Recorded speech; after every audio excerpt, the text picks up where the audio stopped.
Shalom jemaat yang dikasihi oleh Tuhan Yesus Kristus. Dan biarlah hari ini kita boleh tetap semangat di dalam Tuhan. Dan apapun yang terjadi dalam hidup ini tetap yakin bahwa Tuhan Yesus selalu beserta dengan kita. Mari kita siapkan hati dan pikiran kita kepada Tuhan. Kita akan masuk dalam ibadah untuk komisi perempuan hari ini. Biarlah segala sesuatu yang kita lakukan meskipun secara online, tetapi kita tetap ada sukacita di dalam Tuhan. Mari kita buka Kidung Jemaat dari nomor 40, bait pertama sampai dengan baitnya yang ketiga, Ajar Benar Anugerah.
Bapa yang mengasihi kami bersyukur kepadamu ya Tuhan.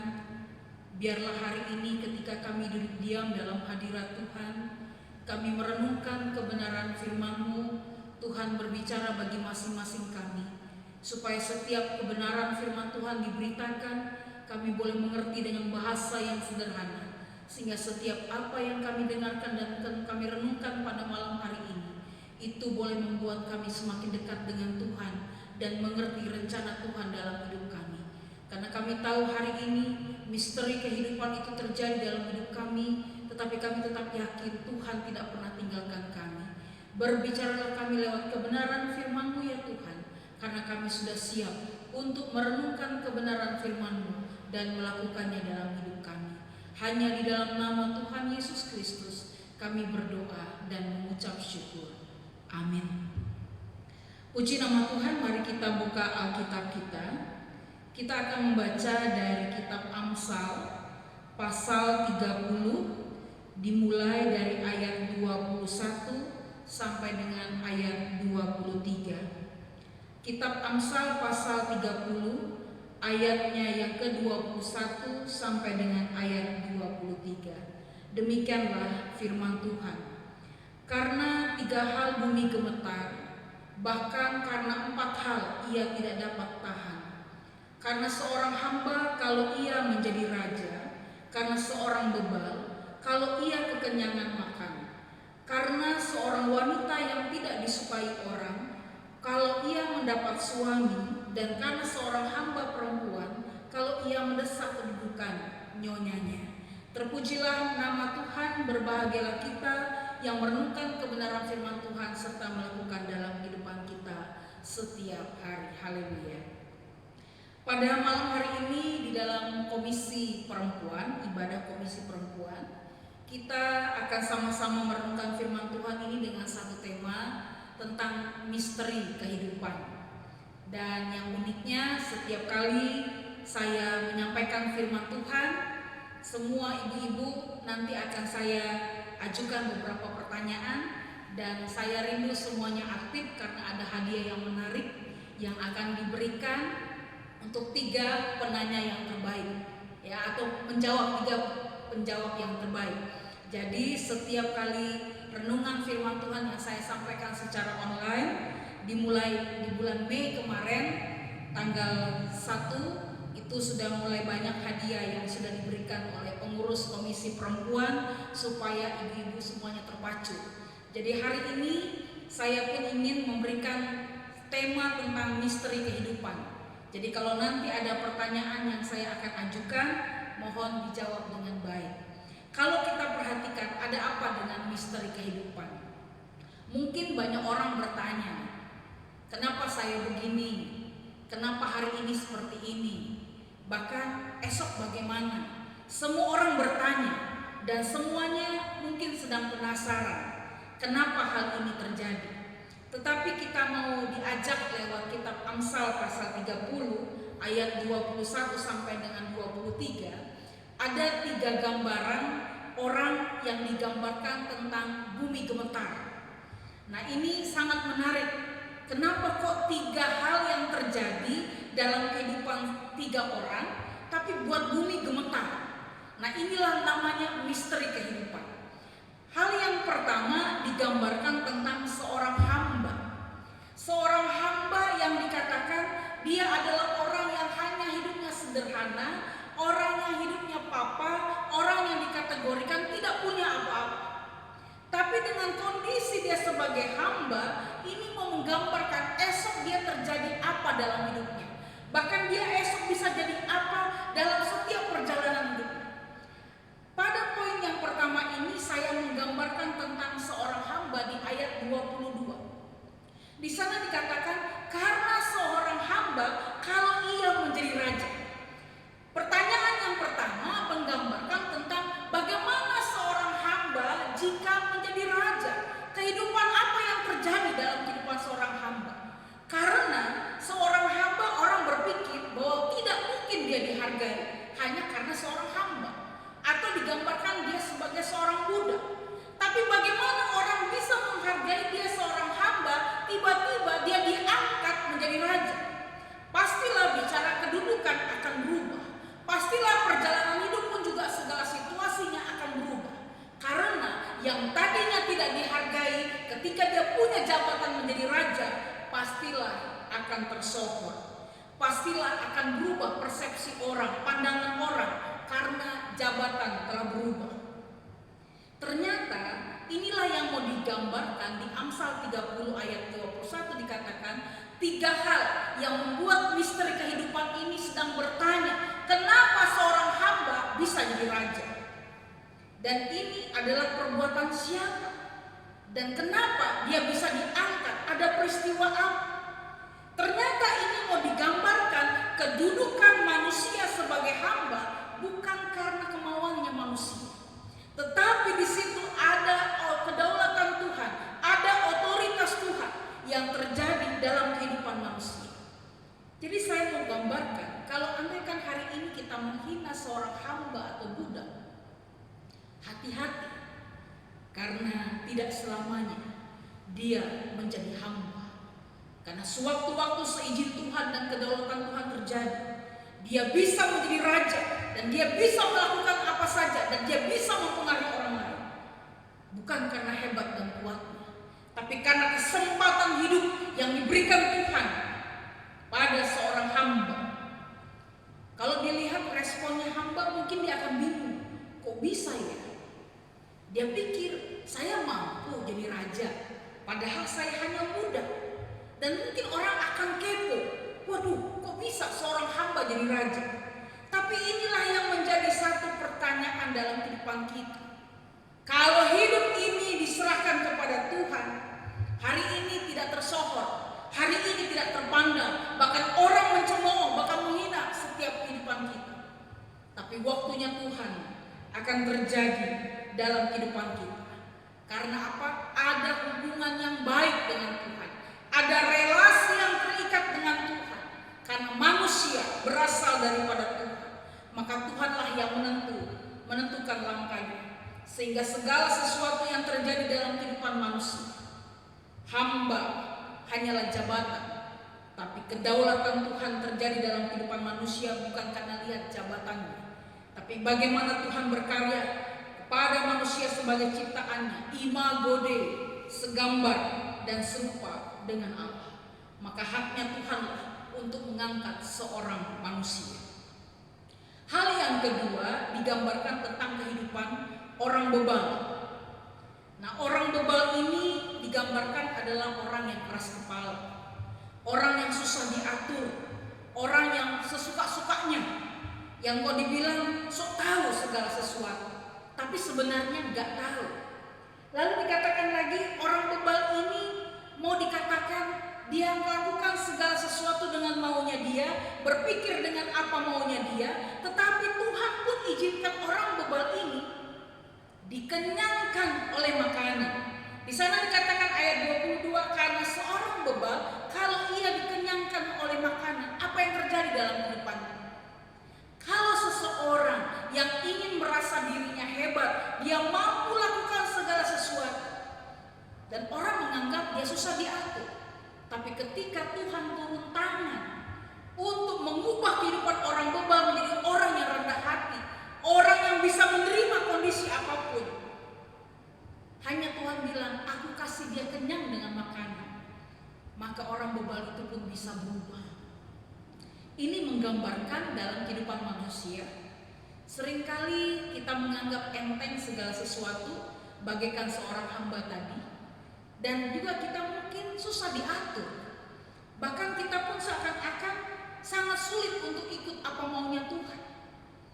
Tetapi ketika Tuhan kasih berkat, baru kita bertanya, kok bisa ya seperti itu? Inilah yang mau digambarkan, kenapa bumi ini bisa gemetar hanya gara-gara orang bebal.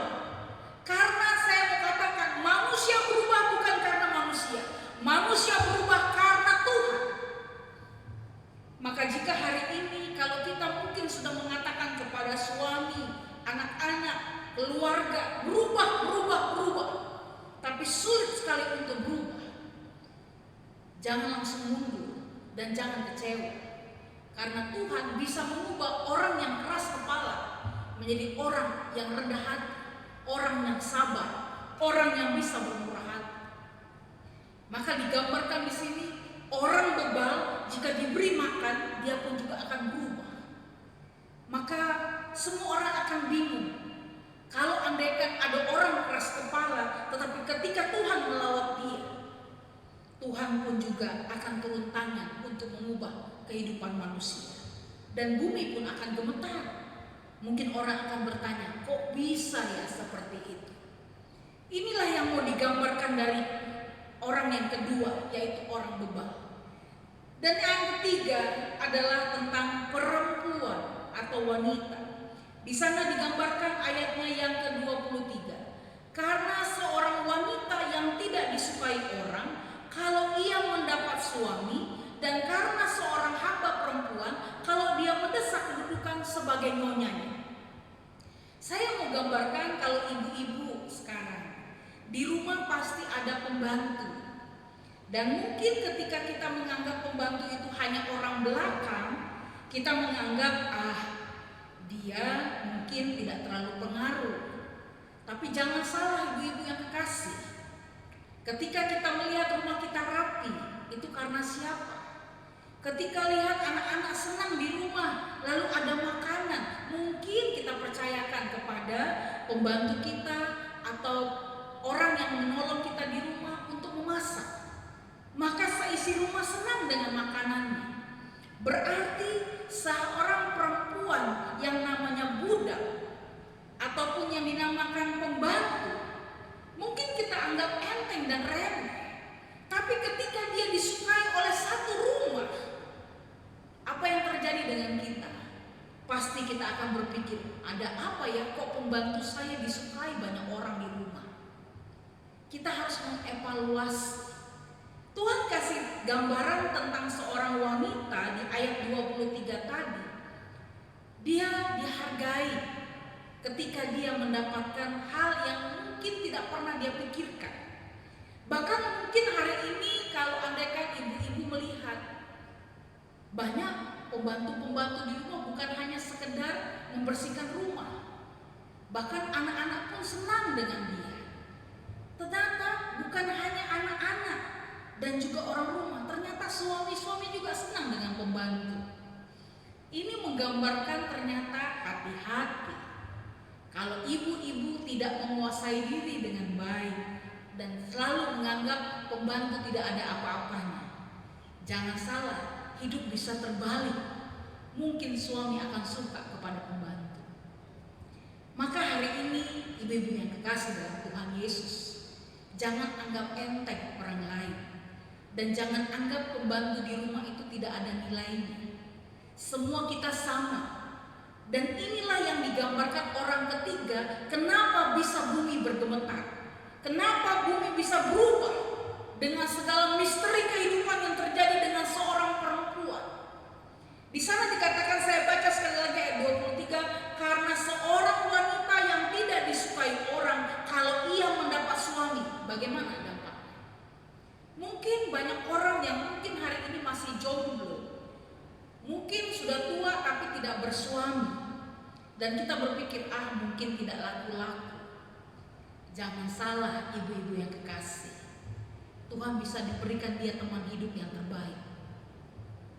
Maka semua orang akan bertanya, dia gak punya apa-apa, wajahnya pun juga biasa-biasa, tapi ketika dia diberikan pasangan hidup, semua orang akan geger. Inilah yang digambarkan di ayat 23, bagaimana seorang wanita tidak disukai, tapi ketika dia punya suami, apa yang terjadi? Semua orang akan bertanya dan mungkin menganggap segala sesuatunya kebetulan. Jemaat yang dikasih oleh Tuhan Yesus, ini bukan karena kebetulan, tapi inilah kedaulatan Tuhan yang berkarya di tengah-tengah kehidupan umat manusia. Bahkan digambarkan lagi ayat 23 dikatakan, dan karena seorang hamba perempuan kalau ia mendesak kedudukan nyonyanya, apa yang terjadi? Yang tadinya dia seorang pembantu, yang tadinya dia adalah orang yang bekerja di belakang, tiba-tiba Tuhan angkat derajatnya sebagai nyonya atau sebagai majikan. Bagaimana menurut ibu-ibu? Pasti ibu-ibu akan bertanya, waduh, ini pembantu hebat banget. Kok bisa dia mendapatkan suami yang luar biasa? Bahkan jadi orang kaya lagi. Apalagi dia sudah mendapatkan kedudukan, waduh, rumah yang mewah.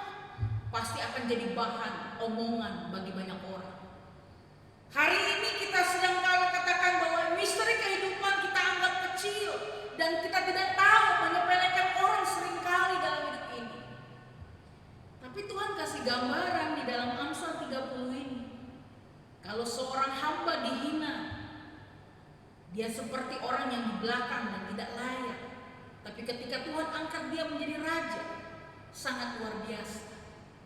Lalu ada orang bebal, orang yang susah sekali diatur, keras kepala. Tapi ketika Tuhan kasih dia makan, dia bisa berubah 180 derajat. Dan yang ketiga, ada seorang perempuan yang mungkin dia sudah dilecehkan, dianggap tidak laku, bahkan tidak mungkin dapat pasangan hidup. Tapi Tuhan berikan dia pasangan hidup. Bahkan dia pun juga bisa menjadi nyonya atau majikan ketika dia mendapatkan seorang suami yang menghargai kehidupannya. 3 contoh kehidupan manusia ini mewakili kehidupan misteri kehidupan manusia hari ini. Banyak hal yang kita tidak bisa pahami jalannya Tuhan, tapi ketika kita yakin bahwa Tuhan mampu lakukan segala sesuatu, saya percaya tidak ada yang mustahil bagi Tuhan.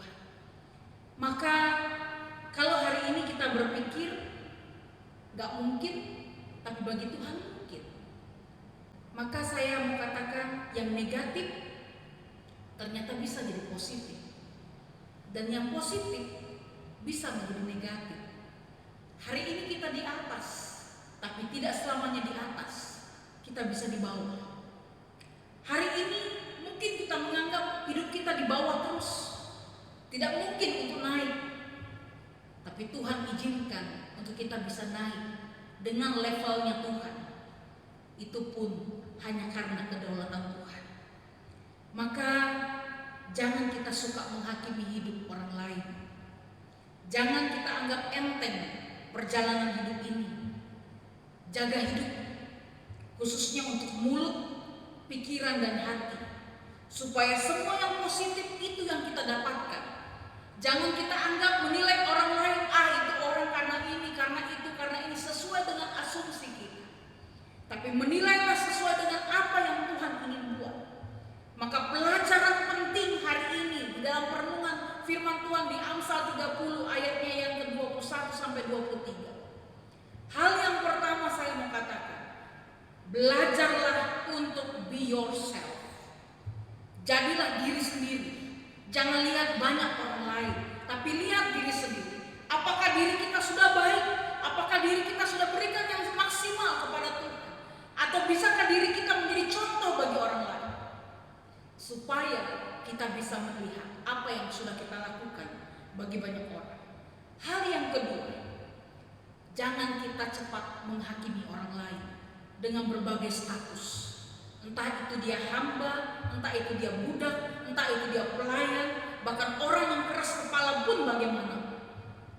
Dalam kehidupan ini, jangan cepat menghakimi orang lain, tapi lakukanlah yang terbaik sesuai dengan kemampuan yang kita dapatkan hari ini. Hal yang ketiga, tetap berpikir positif. Jangan membuat segala sesuatunya dengan asumsi negatif. Karena Tuhan bisa angkat orang yang tidak mungkin menjadi mungkin. Tuhan bisa mengangkat hal yang mungkin bagi manusia kelihatannya negatif, tidak mungkin untuk naik. Tapi Tuhan bisa angkat martabat dan kehidupannya menjadi yang positif. Maka berpikirlah positif dengan apapun yang terjadi dalam hidup ini. Hal yang keempat, hidup apa adanya, karena bumi berputar. Jadi tidak selamanya kita di bawah, tapi ada waktunya kita di atas. Segala sesuatunya perputaran bumi ini ada dalam kedaulatan Tuhan. Maka contoh 3 orang ini menggambarkan bagaimana bumi bisa gemetar yang tadinya tidak mungkin menjadi mungkin di dalam Tuhan. Maka ada dampak ketika kita merenungkan Amsal 30 ayat 32 sampai 33. Di sana digambarkan tentang dampak kalau kita tidak lakukan teguran Tuhan. Ayat 32 dan 33 katakan, bila engkau menyombongkan diri tanpa atau dengan berpikir, tekapkanlah tangan pada mulut, sebab kalau susu ditekan, mentega dihasilkan, dan kalau hidung ditekan, darah keluar, dan kalau kemarahan ditekan, pertengkaran akan timbul. Maka dampak apa kalau kita berpikir orang lain dengan negatif? Akan terjadi pertengkaran, hati yang panas, iri hati, bahkan kedengkian dan kesombongan akan muncul. Maka ibu-ibu yang kekasih dalam Tuhan Yesus Kristus, jadilah perempuan-perempuan yang sungguh-sungguh punya hati yang baik, hati yang positif, pemikiran yang positif, supaya menghasilkan energi yang positif. Supaya ketika kita ada di sekitar kehidupan rumah tangga kita, gereja, bahkan masyarakat, jangan munculkan pertengkaran di tengah-tengah kehidupan rumah tangga, keluarga, bahkan gereja. Tapi hidup kita memunculkan kedamaian, belas kasihan, karena kita menghargai banyak orang.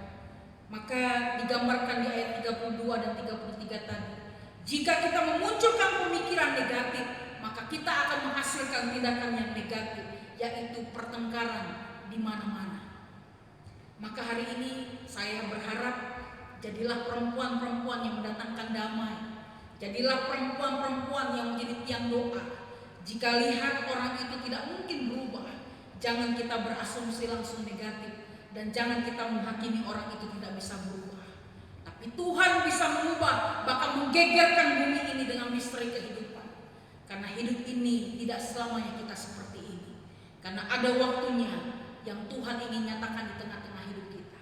Kita tidak tahu hari esok terjadi apa, bahkan besok pun kita akan alami apa.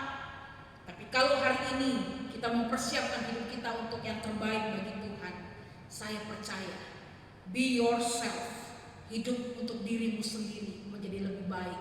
Karena ada dampak positif yang keluar di setiap perjalanan hidup kita kalau hubungan kita baik dengan Tuhan.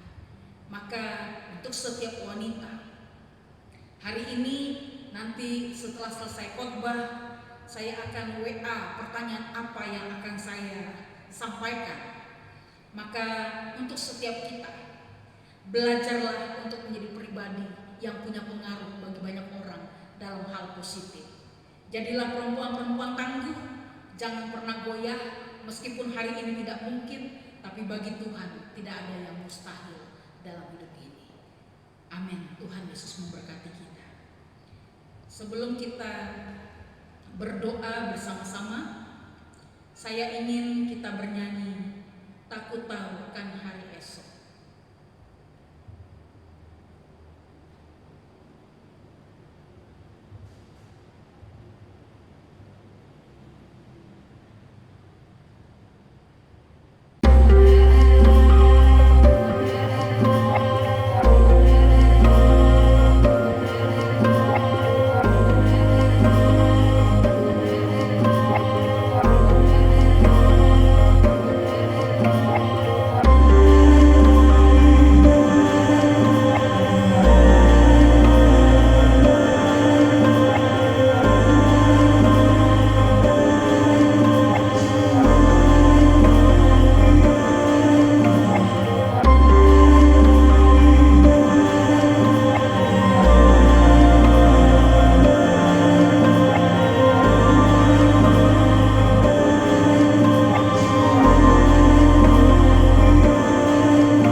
orang lain adalah orang-orang yang tidak berguna. Ampuni kami Tuhan.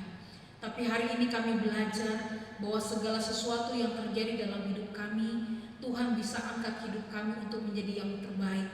Maka hari ini Tuhan, biarlah kami pun boleh belajar untuk boleh menerima orang lain dengan apa adanya, tidak cepat untuk menghakimi. Bahkan kami pun juga dapat mengevaluasi diri kami untuk kami menjadikan pribadi-pribadi yang positif selalu dengan orang lain. Bapa di dalam surga, Engkau berkati untuk semua ibu-ibu yang kekasih dengan pergumulan dengan keluarga, baik dengan suami, bahkan dengan anak-anak, bahkan juga dengan orang tua yang mungkin sudah lanjut usia. Kami berdoa dalam nama Tuhan Yesus Kristus. Tuhan berkati untuk semua keberadaan keluarga kami. Apapun yang kami butuhkan hari ini, Tuhan cukupkan dan Tuhan berikan jalan keluar yang terbaik dalam kehidupan kami. Kami juga berdoa untuk semua ibu-ibu yang saat ini sedang mengalami sakit penyakit. Kami berdoa dalam nama Tuhan Yesus Kristus, baik yang di rumah-rumah, bahkan juga yang ada di rumah sakit. Kami berdoa dalam nama Tuhan Yesus Kristus. Biarlah kesembuhan datangnya dari Tuhan. Maka apapun yang terjadi di tengah-tengah kehidupan keluarga, bahkan juga rumah tangga, kami percaya Tuhan tidak pernah tinggalkan hamba-hamba-Mu seorang diri. Kami juga berdoa untuk semua usaha, pekerjaan dari tiap-tiap keluarga. Bahkan hari ini mungkin banyak keluarga kami yang sudah tidak bekerja, bahkan dirumahkan. Kami berdoa Tuhan cukupkan segala sesuatu yang dibutuhkan, bahkan apapun yang dibutuhkan untuk makan, minum, transportasi. Kami berdoa dalam nama Tuhan Yesus Kristus. Tuhan berikan kecukupan dan berkat-Mu tepat pada waktunya. Terima kasih Bapa di dalam surga. Kami juga berdoa untuk gereja kami. Tuhan tolong gereja kami supaya gereja kami menjadi gereja yang misioner, gereja yang peduli akan sesama, gereja yang mengerti akan semua kebutuhan jemaat, gereja yang mengerti apa yang akan dilakukan di tengah-tengah pelayanan. Karena kami tahu kami bisa melayani bukan karena hebat dan kuat kami, tapi semua karena panggilan Tuhan, kelengkapan dari Tuhan. Maka Tuhanlah yang mengizinkan kami untuk kami boleh melayani sampai hari ini. Kami juga berdoa untuk semua kepengurusan dari Komisi Perempuan. Kami berdoa biarlah sehati sepikir, sehingga apapun yang dilakukan oleh semua para pengurus, program-program yang akan dilaksanakan, kami berdoa Tuhan berikan hikmat, Tuhan berikan kecukupan, sehingga semua yang dilakukan, baik untuk semua ibu-ibu yang ada, kami berdoa biarlah Tuhan yang menolong, memberkati, sehingga kami semua menjadi tim kerja yang baik, sehingga kami boleh solid, sehingga kami boleh bergandengan tangan satu dengan lainnya untuk membantu setiap keberadaan jemaat. Terima kasih Bapa di dalam surga. Kami bersyukur untuk hari ini kami boleh sama-sama berdoa, kami juga boleh bersekutu. Ini semua karena anugerah Tuhan di tengah-tengah hidup kami. Meskipun kami secara online, tapi kami percaya kuasa Tuhan bekerja atas hidup kami. Berkati Indonesia, Tuhan lawat Indonesia, Tuhan pulihkan Indonesia, bahkan semua untuk orang-orang yang hari ini mengalami sakit penyakit karena virus corona. Kami berdoa dalam nama Tuhan Yesus Kristus. Tuhan berikan kekuatan bagi mereka. Bahkan dengan semua harus dilakukan secara protokol, kami berdoa Tuhan. Biarlah Tuhan mampukan tiap keluarga, meskipun mereka terisolasi, meskipun mereka berjauhan, bahkan mungkin mereka tidak bisa melihat dengan baik. Kami berdoa Tuhan berikan hati yang tulus untuk berserah kepada Tuhan, sehingga semua jemaat, bahkan juga semua orang-orang yang ada di Indonesia yang hari ini mengalami pergumulan dengan penyakit ini, kami berdoa Tuhan jamah dan Tuhan berkati. Bahkan tenaga-tenaga medis yang dengan rela hati memberikan waktu dan tenaganya, bahkan keluarga, semuanya Tuhan kami berdoa Tuhan buat mereka tetap kuat di dalam Tuhan, dan mereka tetap melakukan yang terbaik bagi Tuhan. Terima kasih Bapa. Kami berdoa biarlah Indonesia penuh dengan kemuliaan-Mu, sehingga apapun yang terjadi hari ini, kami percaya Tuhan beserta dengan kami. Inilah ucapan syukur kami Tuhan, inilah doa kami ya Tuhan. Kami serahkan seluruh hidup kami kepada Engkau, karena Engkau lah yang mempunyai hidup kami. Mari kita semua arahkan hati dan pikiran kita kepada Tuhan, dan terimalah berkat-Nya. Kiranya kasih karunia dan damai sejahtera dari Allah Bapa Tuhan kita, dan melalui persekutuan dengan Roh Kudus menyertai kita, mulai hari ini dan sampai selama-lamanya. Amin. Bapa terima kasih. Bapa terima kasih.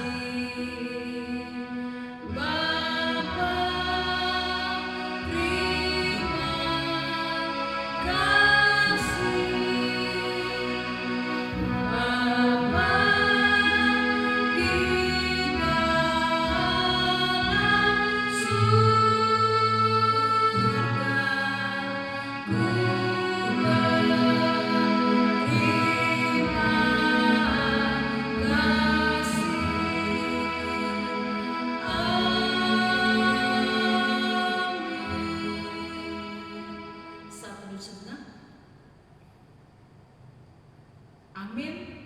Selamat malam, Tuhan Yesus memberkati kita semua. Jangan lupa kita akan dengarkan pertanyaan untuk dapatkan hadiah yang menarik. Tuhan Yesus berkati.